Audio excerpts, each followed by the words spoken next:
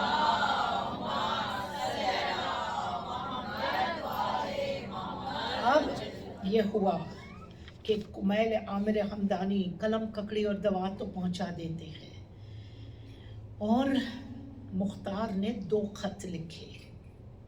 ایک صفیہ اپنی بہن کو لکھا. کس کو بیاہی ہے وہ؟ عمر ابن خطاب کی بہو ہے. عبید اللہ ابن عمر کے بیٹے، اس سے مختار کی بہن بیاہی ہے. ایک خط صفیہ کو لکھا بہن کو، ایک خط بہنوئی کو لکھا، اور خط لکھ کر کہا کہ آپ لوگ نہیں جانتے کہ میں کون سے تشدد میں زندگی بسر کر رہا ہوں. تمہیں جب یہ خط ملے تو تم پر یہ واجب ہے صفیہ، چونکہ ہم ایک ماں کے شکم میں سے ہیں، تم پر وہ ہماری ولدیت، ہماری صلبی بہن ہو تم، اسی غرض سے تمہیں چاہیے کہ تمہارا شوہر میری رہائی کا انتظام کرے.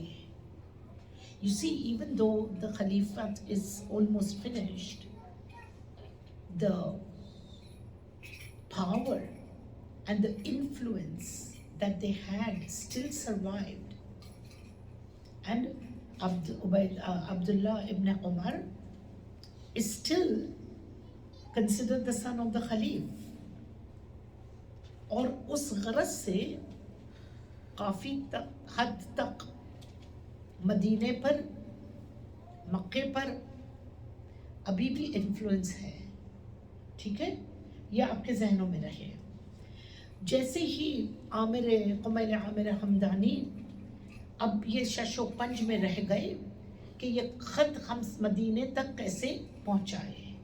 صفیہ، کیونکہ کرفیو ہے نا، میں نے ابھی آپ سے گزارش کی تھی اس کی کہ یہ کرفیو لگا ہوا ہے، کوئی بنا مقصد کے نہ کوفے سے باہر جا سکتا ہے، نہ کوئی بلا وجہ کوفے کے اندر آ سکتا ہے. تو سب دروازوں پر پابندیاں ہیں. اور ایسے میں کمیل عامر حمدانی جو ڈاؤٹ میں تھے نا کہ اگر حسین کی آواز پر میں لبیک نہ کہہ سکا اور نہ جا سکا، اب میں کیسے حسین کی مدد کروں، کیونکہ مختار کا یہ ایم اینڈ انٹینشن ہے کہ وہ حسین کے قاتلوں سے قصاص لے گا، اور یہ اور کوئی نہیں لے سکتا سوائے مختار کے، تو اب میں کیا کروں؟ تو کمیل کے دماغ میں یہی چل رہا ہے کہ میں کس طرح سے یہ عبید اللہ ابن زیاد کی چنگل سے کوفہ سے باہر نکلوں، یہ خط پہنچے، جتنا میں ڈیلے کروں گا جانے میں اتنا مختار کو اذیت ہے قید خانے میں، ہے نا۔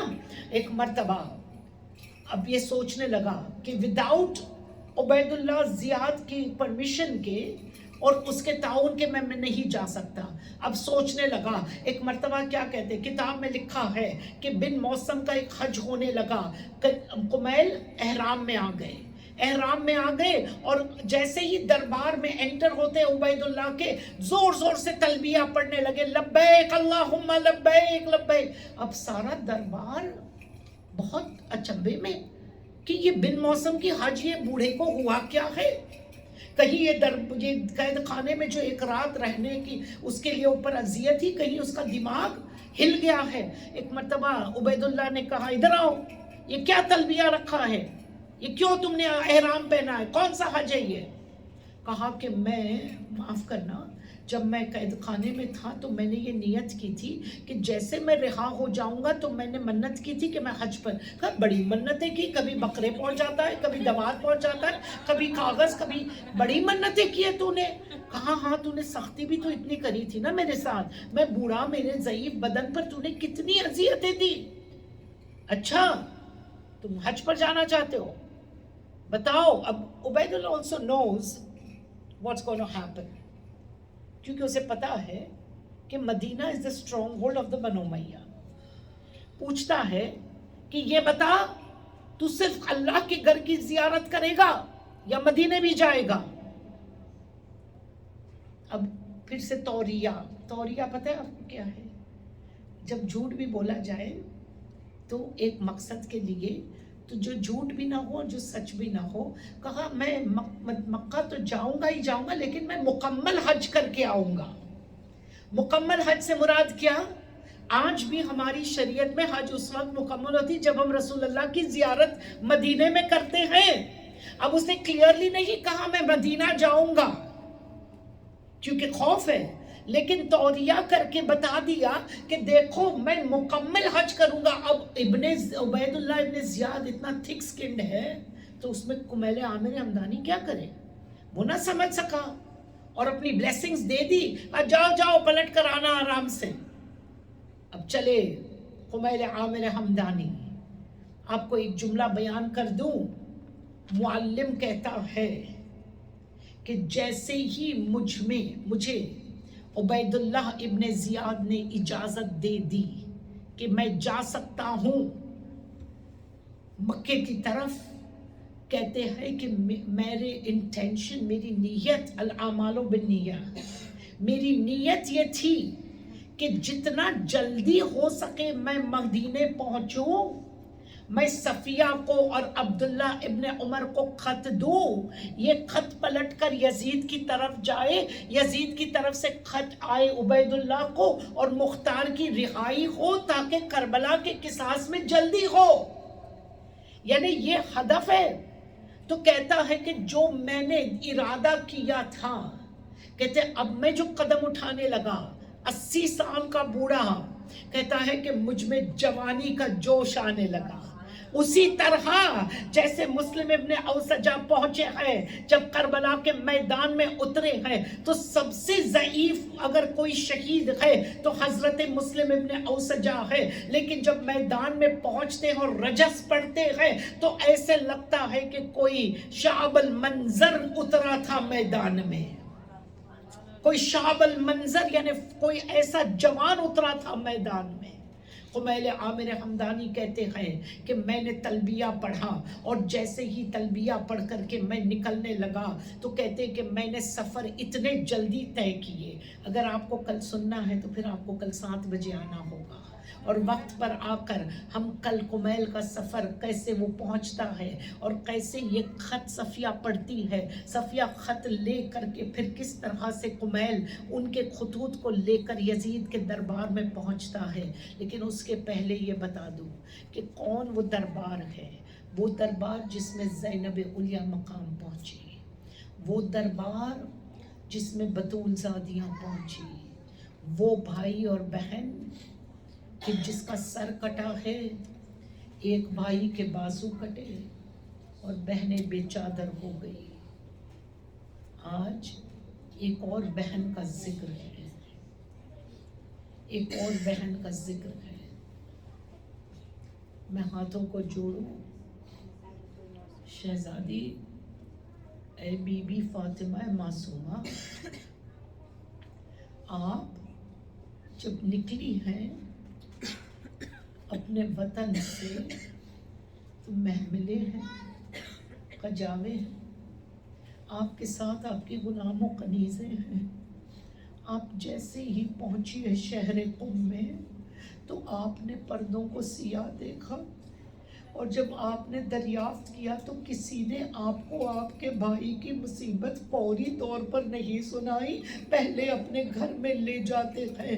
آپ کو بیت النور پتہ ہے نا، قوم کے شرفاء نے آپ کی بی بی کو بیت النور میں لے جا کر بی بی کو جب آرام کر چکی بی بی ایک مرتبہ پوچھا کہ بی بی بتائیے، بی بی نے پوچھا میرے بھیا کا حال بتائیے، تو جیسے ہی پتہ چلا کہ امام رضا شہید ہو چکے ہیں تو حضرت معصومہ نے اتنا ماتم کیا، کہتے ہیں کہ ماتم سے غش کا اضافہ نہ ہوا اور بی بی کی روح جنت گلشن جنت کو پرواز کر گئی۔ ہائے بی بی معصومہ، آپ نے صرف سنا کہ آپ کے امام علی رضا آپ کے بھائی کو ارے کچھ زہر آلود انگور کھلائے گئے، آپ نے نہ بدن دیکھا نہ زخمی دیکھا۔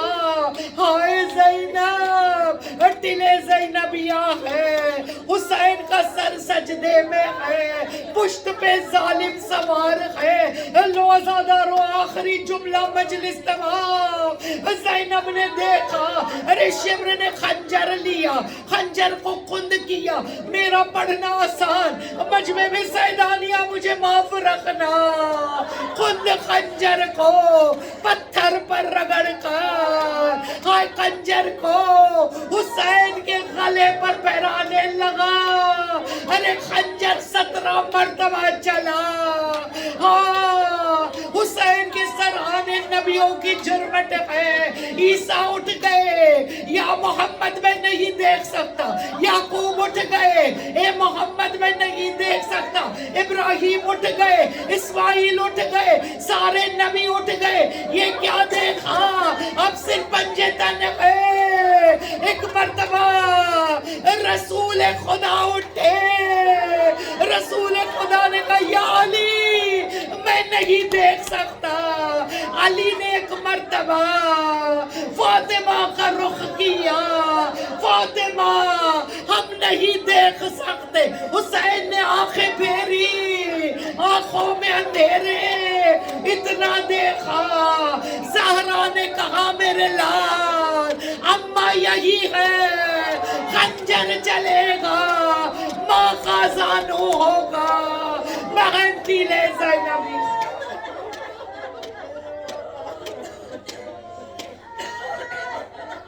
الا ولعنت اللہ علی القوم الظالمین سیعلم الذین ظلموا ای منقلب ینقلبون انا للہ وَإِنَّا إِلَيْهِ الرَّاجِعُونَ رِضًا بِقَضَائِهِ وَتَسْلِيمًا لِأَمْرِهِ۔ پروردگار ہماری جانب سے اس قلیل عزا کو قبول فرما، پالنے والے خصوصاً جن کی آنکھیں اشک بار ہے حضرت بطول کا صدقہ عنایت فرما، ان آنکھوں کو نہ رلانا سوائے غم حسین کے۔ پروردگار خصوصاً تیری بارگاہ میں دعا گو ہے، تمام شہزادی کونین کے دشمنوں کو لعنت بے شمار، پروردگار انہیں واصل جہنم فرما۔ پروردگار عزیزان زہرا کو سرخ رو فرما. پروردگار خصوصاً تیری بارگاہ میں دعا گو ہے. اے رب فاطمہ اشف صدر فاطمہ بظہور الحجت. یا رب الحسین اشف صدر الحسین بظہور الحجت. یا رب المومنین والمومنات اشف صدور المؤمنین والمومنات بظہور الحجت. امام عصر و زمان کے ظہور میں تعجیل ہو. امام کی پہلی آواز پر لبیک کی توفیق عنایت فرما. ربنا تقبل منا انک انت السمیع العلیم. مادم حسین یا حسین یا حسین.